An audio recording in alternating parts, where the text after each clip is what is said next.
nombre es Daniela, les vengo a hablar sobre la lucha de clases sociales. Va más allá de la existencia de un conflicto fundamental donde la división social del trabajo da como resultado la existencia de factores sociales que ocupan distintas posiciones en un modo de producción determinado y que por lo tanto defienden intereses similares o contradictorios.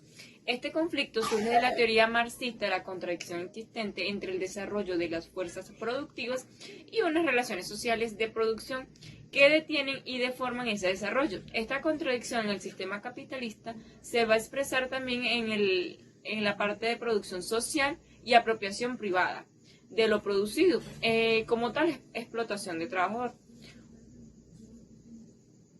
Este conflicto es un político y resultaría un cambio o progreso político y social.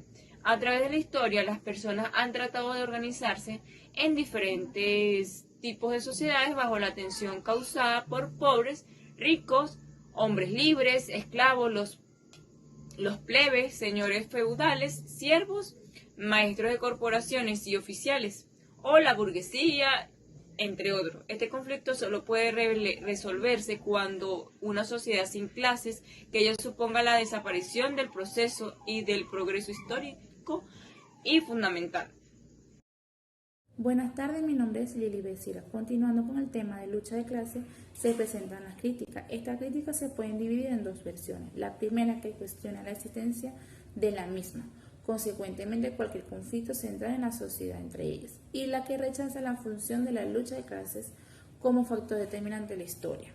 Si se quiere aplicar el término lucha a los esfuerzos que hacen las personas que se enfrentan en el mercado para asegurarse el mejor precio posible en ciertas condiciones, entonces la economía es un teatro de lucha permanente de todos contra todos y no una lucha de clases, lo que ha podido agrupar a los trabajadores con fines de acción común contra las clases burguesas. Es la teoría de la posición de los intereses de las clases, lo que ha hecho una realidad de la lucha de clases en la conciencia creada por la idea marxista. Es la idea de lo que ha creado la clase y no la clase que han creado la idea. Pero es fácil caer en este error cuando se utilizan como teorías o factores predictivos del desarrollo futuro de los acontecimientos. Otro punto importante son la conciencia de la clase. La doctrina marxista llama conciencia de la clase a la capacidad de los individuos y las masas de tener conciencia de qué clase pertenece, para así actuar en consecuencia a las necesidades de su entorno social y no jugar el papel de la clase dominante. La alineación contraria a la conciencia de la clase, la imposibilidad de percibir la explotación capitalista a lo cual se someten los trabajadores. Esta terminología es muy empleada en los discursos del izquierdista y la idea socialista a menudo como un mandato y no como un término productivo o desarrollativo. Gracias por su atención.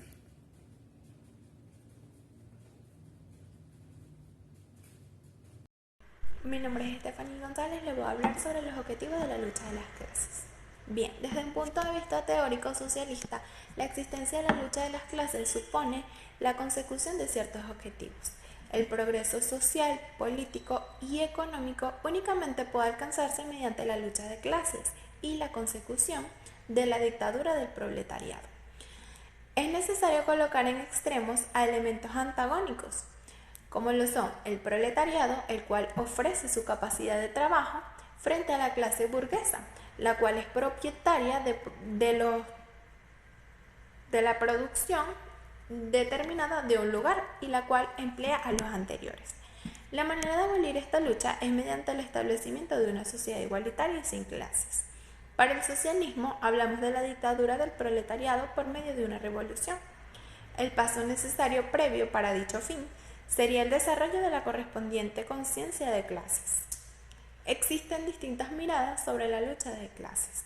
Antes del marxismo, la idea de la lucha de las clases ya estaba presente en textos y teorías de diversos pensadores. Nicolás Maquiavelo, por ejemplo, indicó que los distintos modos de vida de los gobernantes de un estado y del pueblo llevaban al conflicto. Al ubicar ese enfrentamiento en el marco de vínculos de propiedad, surgió la noción de la clase social y por extensión la lucha entre ellas. James Rawls asoció el nacimiento de la sociedad civil a la instauración de la propiedad privada, que a su vez genera inevitablemente desigualdades sociales. De todas maneras, hay intelectuales que sostienen que no existen las clases determinadas por cuestiones económicas, sino que las divisiones tienen más que ver con la ideología. Siguiendo esta línea, no podría existir una lucha de clases en el sentido marxista. También hay teóricos que consideran que si bien una lucha de clases es una disputa, no es el motor que moviliza el desarrollo histórico, como lo cree el marxismo. En cuanto a la estratificación social, para el marxismo los estratos sociales tienen intereses encontrados y chocan. Por esta razón se fraccionan a grandes rasgos en dos conflictos que claramente generan desigualdades regnantes. Por un lado aparecen las clases oprimidas y dominadas, por el otro la clase dominante y poderosa. La burguesía es un sector con recursos para impulsar la actividad industrial, disponer de los medios de producción, mientras que enfrente aparece el proletariado, que son los trabajadores que desarrollan las tareas productivas para una clase social más alta que la de ellos. La misma realidad que marca una fuerte separación entre los esclavos, amos, señores feudales y servidumbre. En definitiva, entre los ricos y la gente limitada, condicionada y golpeada por la pobreza. Desde la perspectiva marxista, las masas y los sujetos son capaces de comprender en qué clase social y en qué función de la economía forman su vida. Actualmente, de este modo, en concordancia con un nivel social, sin caer en el juego de los sectores más altos.